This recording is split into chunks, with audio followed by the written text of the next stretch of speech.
Good evening, Bahamas. Coming up tonight, the Minister of Works revealing post-Durian assessment figures, plus teachers' union officials blasting their education counterparts. We'll tell you why. And a young chef is looking to turn passion into productivity. The details straight ahead.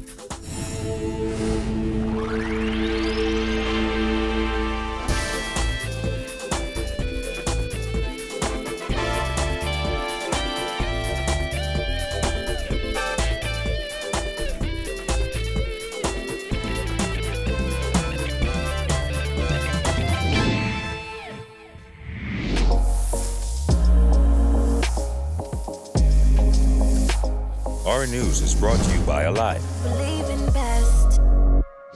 Welcome to Our News and thanks for joining us. I'm Jared Higgs. Topping news tonight, Ministry of Public Works assessments have revealed that over $12 million in assistance will be required to repair the more than 2,400 structures that were damaged by Hurricane Durian. Jasmine Brown has the details in this report. Minister of Public Works Desmond Bannister revealed the details in the House of Assembly Thursday evening. According to Bannister, up to last Friday, teams had completed 2,262 assessments in total on Grand Bahama and 434 on Abaco. The assessments were of residential, commercial, mixed use and public buildings. We then sent assessment teams to both islands. Those teams have worked in the most challenging of conditions to provide assessments of the condition of structures in those islands. In the process, they're utilizing a computer program that has been provided by UNDP. The program permits them to chart the damage that every structure suffered. We can then use the computer to review exactly how much damage every single structure suffered without going back or checking anything. Bannister's comments came during the debate of the Disaster Preparedness and Response Amendment Bill 2019. Hurricane Durian slammed into Abaco and Grand Bahama early last month, leaving a trail of destruction in its wake. Bannister also gave a breakdown of the damaged structures. In Abaco, where there's minimal damage, $2,500, 123 assessments. Where there's moderate damage of $5,000, 88 assessments. Where there's severe damage of $77,500, 128 assessments. Where a building is destroyed and non-salvageable, 95 assessments. That's 434 assessments in Abaco. Bannister added that on Grand Bahama, 1,060 buildings had minimal damage, 420 had moderate damage, 350 had severe damage, and 210 were destroyed or non-salvageable. As for the cost of the damage, for the houses with minimal damage, $2,957,500. For the houses, the buildings with moderate damage, $2,540,000.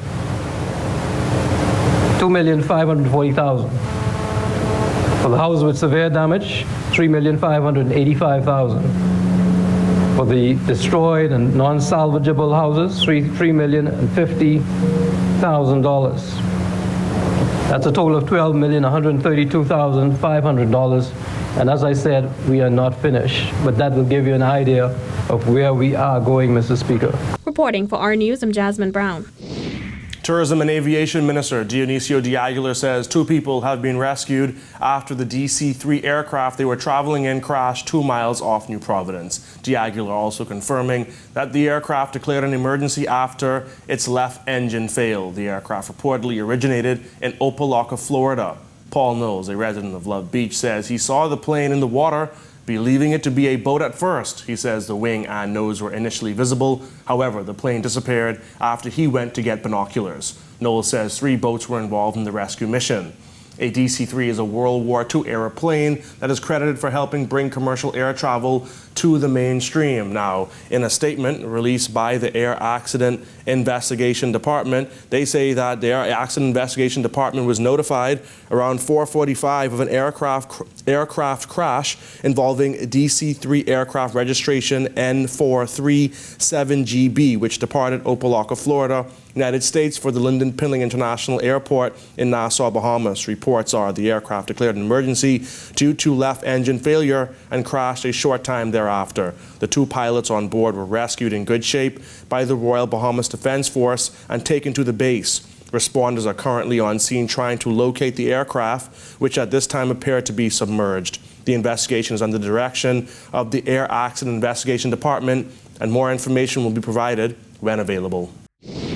Prime Minister Dr. Hubert Minnis met with Organization of American States Secretary General Luis Leonardo Almagro Limes at his West Bay Street office today to discuss the devastation caused by Hurricane Durian. Also attending the meeting was Minister of Foreign Affairs Darren Henfield and officials from his ministry. The meeting came just before the group headed to Abaco for a tour of the damage caused by Durian in early September. Days after the storm, the OAS released a statement expressing its deepest solidarity with the people and government of the Bahamas. The statement also said Almagro also sent his personal best wishes to those suffering the devastating effects of the hurricane.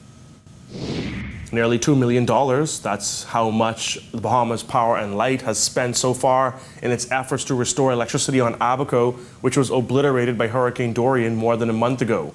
The Works Minister gave the detailed progress report as he made his contribution to the debate on the Disaster Preparedness and Response Bill 2019.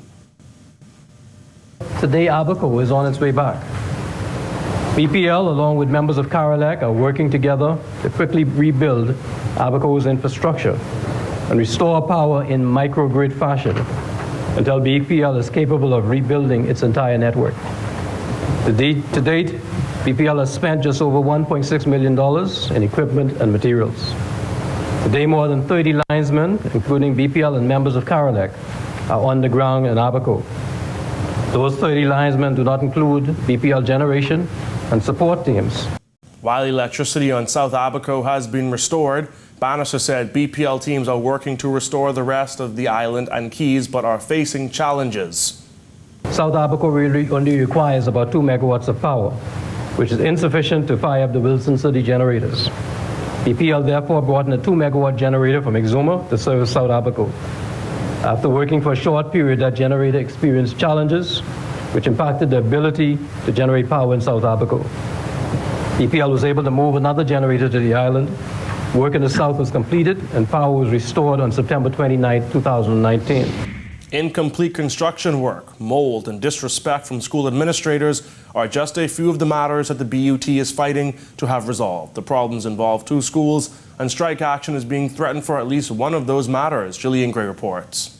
Bahamas Union of Teachers President Belinda Wilson said they are hitting a brick wall when it comes to resolving several matters at schools in New Providence. She said teachers at C.H. Reeves have been sitting in and not teaching because of the adverse conditions at the school. She then slammed the Ministry of Education's call for teachers to get back to work and challenged the minister to take a walk in teachers' shoes. And I invite again the Minister of Education, Jeffrey Lloyd, and Kiari, your colleague, acting director, both of y'all, go and take up your offices at C.H. Reeves at the construction site. If you can work there, then my 65 teachers can work there.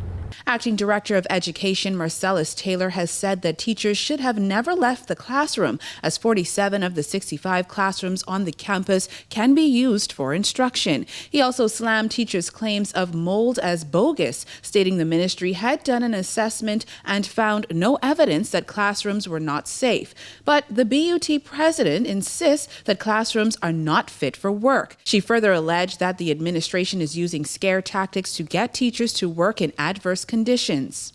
This is still the Commonwealth of the Bahamas. And the threats, the intimidation, and the victimization that they are using at C.H. Reeves, we're not going to stand by and allow that to happen. And if I have to invoke the United Nations, if I have to invoke the International Labour Organization in this matter, I will. Because what they are doing is not only in breach of the Industrial Relations Act, but it's in breach of ILO conventions and our right, our freedom to assemble, our freedom to associate. And they are threatening young teachers.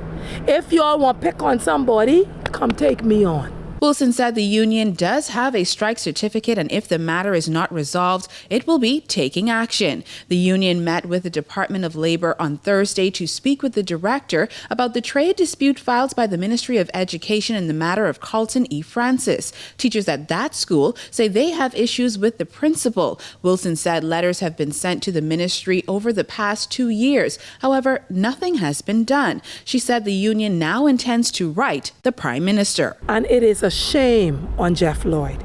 It is a shame on the acting director, Marcellus Taylor, that the Prime Minister, with all that he has on his plate now, has to deal with a minor industrial action or an industrial matter that should have easily been resolved within the four walls of the Ministry of Education. So if Marcellus Taylor, who's acting now, can't get his act together, then he needs to vacate the seat.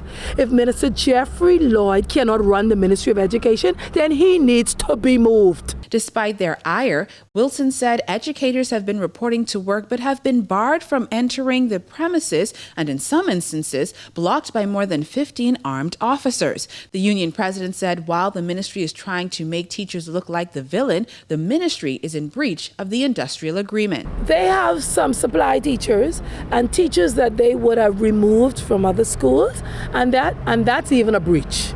So everywhere, every corner you turn, the Ministry of Education is really in breach. But we are saying that we intend to fight for the rights of our members. We will not be intimidated. Reporting for Our News, I'm Jillian Gray.